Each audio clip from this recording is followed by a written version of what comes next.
মাস পর অর্থাৎ প্রায় ৫.৫ বছর পর ন্যাশনাল স্টেডিয়াম ঢাকায় বাংলাদেশের football match FIFA international football friendly 2025 Bangladesh versus Bhutan. আরও একবার হোম অফ ফুটবলে ফিরল ফুটবল বহুদিনের বিরতির পর, এবং শুরুতেই কিক অফ থেকে দূর থেকে একটা শট ভুটানের, সেটা কিছুটা হলেও ভড়কে দিয়েছিল গোলকিপার মিতুল মার্মাকে।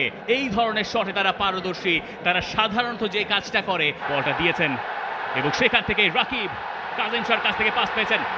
তারপরে ভালো একটা কাজব্যাকের সুযোগ তার সামনে ছিল, ফিরতি বল, সেকেন্ড বলটা বাংলাদেশের পায়ে যে শট হয়েছে সেখানে জামাল ভুঁইয়া পাটা ছোঁয়ালেই হয়তো পেয়ে যেতে পারতেন গোলের দেখা।